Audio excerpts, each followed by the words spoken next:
नमस्कार, झारखंड हेडलाइन में आपका स्वागत है। एआईएमआईएम राजमहल लोकसभा प्रत्याशी पॉल सोरेन का दावा, राजमहल लोकसभा सीट पर होगी चौमुखी मुकाबला। देखिए, जो यहाँ पे क्षेत्रीय दल है उनके सामने हम लोग की जो चुनौती है वो वाकई में बड़ी चुनौती है। मगर हम लोग जो यहाँ पे आज आए हैं तो हम लोग सिर्फ किसी चुनौती को लेकर नहीं आए बल्कि लोगों की समस्याओं को लेकर आए हैं। आप देखेंगे कि क्षेत्रीय दल बहुत शुरू से यहाँ पे काम कर रहे थे, किसी न किसी मुद्दे पे बात करते थे, पर आम आदमी के मुद्दे पे लोग कभी बात नहीं करते थे। इस वक्त इलाके के जितने मुसलमान भाई बहन हैं वो सबसे ज़्यादा परेशान हैं। हम लोग हाल फिलहाल में कई जगह हमने दौरा किया, चाहे वो पाकुड़ हो, चाहे वो आपका उधवा हो, और वहाँ पर हमने जो पाया वो ये पाया है कि मुसलमान आबादी जो है वो जेएमएम से बहुत ज़्यादा परेशान है। और इस वक्त उन सब का हमको बहुत ज़ोरदार सपोर्ट देखने को मिला, और कहीं ना कहीं पूरे मुसलमान भाई बहन जो है एमआईएम पार्टी को इस बार पुरजोर समर्थन दे रहे हैं।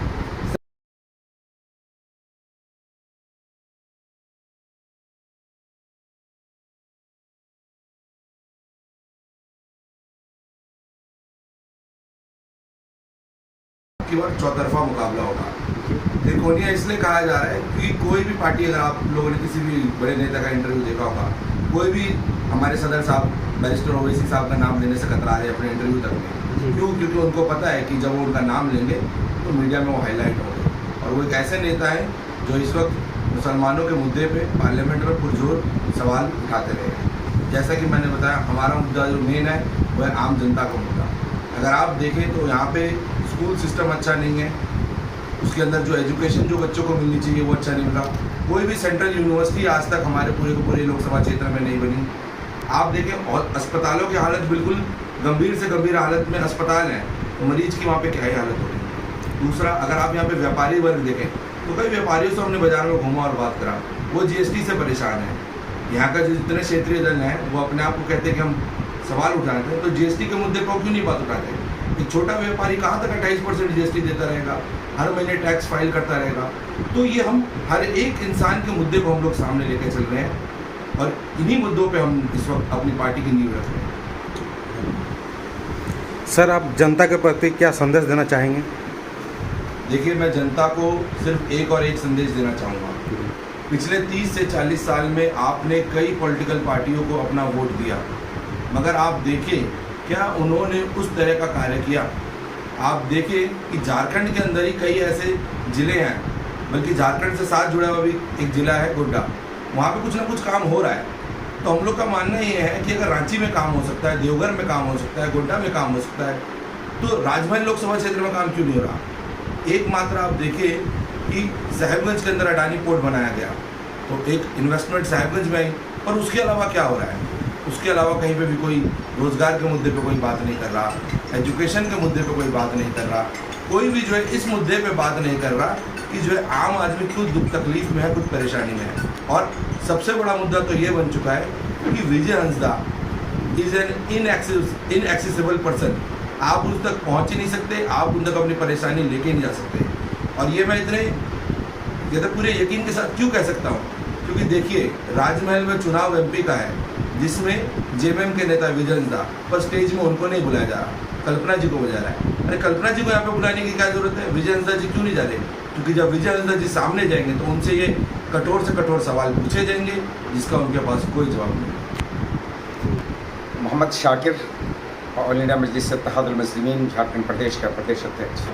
देखिए, पॉल सोरेन साहब को आप लोग भी देख रहे हैं कि यंग हैं, एनर्जेटिक हैं, सबसे ज़्यादा पूरे झारखंड में एजुकेटेड हैं। दिल्ली विश्वविद्यालय से इन्होंने शिक्षा ग्रहण की है, बेहतरीन पॉलिटिकल स्ट्रैटेजिस्ट हैं, मोटिवेशनल स्पीकर हैं, कंटेंट राइटर हैं। इनका जो विज़न है, जो रोड मैप है विकास का, सर्वांगीण विकास का झारखंड के, इनके पास कंसेप्ट है। ये सारी खूबियों को देखते हुए बैरिस्टर असद साहब ने इन्हें अपना प्रत्याशी बनाया।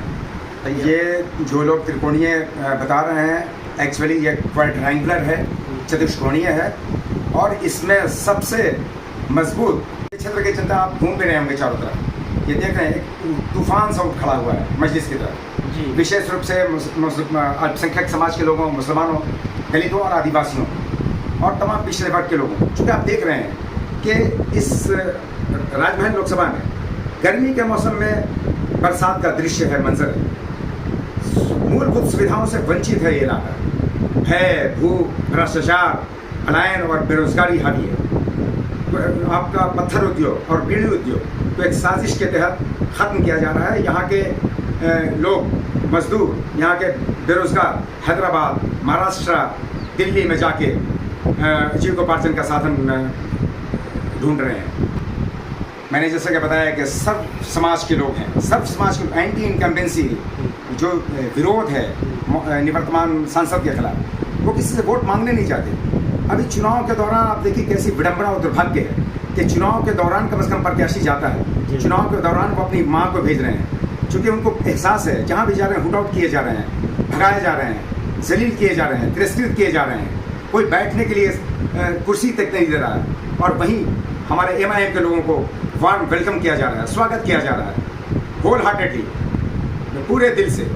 देखिए जनता का रुझान MIM की तरफ है और इस बार हम लोग ऐतिहासिक मतों से जीतने जाते हैं कि सब जनता में ये लोग कन्फ्यूज़न क्रिएट कर रहे हैं, दिग्भ्रमित कर रहे हैं। क्या खासकर विशेष रूप से हमारे मुस्लिम समाज में वो कह रहे हैं कि नहीं भाजपा आ जाएगी, देश में सरकार बदलना है। अरे मेरे भाई 14 में सिर्फ और सिर्फ एक सीट पे हम लड़ रहे हैं जहाँ 6.5 लाख सबसे अधिक मुस्लिम वोटर्स हैं, 5 लाख तकरीबन आदिवासी वोटर हैं, 1.5 लाख दलित भाई का वोटर है। सबसे निर्णायक पोजीशन में हम हैं। आप 13 जीत लो ना, हमारी शुभकामनाएं हैं आपके साथ कि 13 पे आप JMM, RJD और कांग्रेस जीत ले। एक सीट इस पे पूरा मन बना चुके हैं तमाम लोग, और इंटरनली भी बहुत सारे लीडरों का, बहुत सारे जो क्षुब्ध लोग हैं उन लोगों का समर्थन था। और आपको बता दूं, ये जो दिग्भ्रमित कर रहे हैं कि BJP जीत जाएगी, क्यों दिग्भ्रमित कर रहे हैं? मैंने कहा कि जो मुस्लिम समाज की बात कर रहे हैं वो अपने गैर मुस्लिम समाज, अगर इनका विरोध वाकई BJP से है, अगर BJP की आइडियोलॉजी से, उसकी विचारधाराओं से के विरुद्ध हैं, खिलाफ हैं, तो ये अपने गैर मुस्लिम समाज के पास भी ये बात जाकर कहनी चाहिए। और मैं कहता हूँ कि कौन विचारधारा की बात करेगा? JMM ने, आपको पता है कि शिबू सोरेन के टाइम में जब वो कोयला मंत्री थे, NDA सरकार को 4 सांसद हुआ करते थे, NDA सरकार को समर्थन दिया। 2.5 साल की सरकार बनाई गठबंधन की, आपको मालूम है, हेमंत सोरेन साहब के साथ। और अभी मौजूदा जो मिसेस द्रौपदी मुर्मू जी राष्ट्रपति, तो BJP की उम्मीदवार थी। ये वाहिद सांसद जो मुसलमानों के वोट से जीत के गया, विजय हांसदा, उसने वोट किसको दिया? BJP की उम्मीदवार मिसेस द्रौपदी मुर्मू को वोट दिया है। तो भाई हम किस चीज़ के लिए वो करें?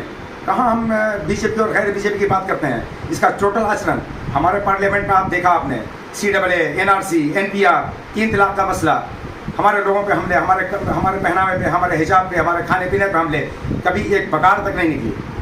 16 क्वेश्चन मात्र पूछा है 5 वर्ष के अंदर, आप अंदाज़ा लगाओ। उसमें भी हमारा इशू कोई भी नहीं, एक भी मुद्दा नहीं। मॉब लिंचिंग का मामला, पुलिस कस्टोडियल डेथ, यहाँ तक कि हाजत में अभी आप देखा 3 दिन पहले साहबगंज के एक असलम अंसारी को मार दिया गया, रहमतुल्लाह अंसारी को जेल के सलाखों के पीछे मार दिया गया। तो एक भी इशू पे ना कोई कार्रवाई है, ना कोई FIR है, ना कोई मुआवजा है। तो ये सारा मुसलमान अब जागरूक हो चुका है, दलित और आदिवासी जागरूक हो चुका है, और मौजूदा निवर्तमान सांसद से हर समाज, सब समाज के लोग खिन्न हैं, क्षुब्ध हैं, और उनका वोट हमको मिल रहा है। बड़े मतलब ऐतिहासिक मतों से हम जीतने जा रहे हैं।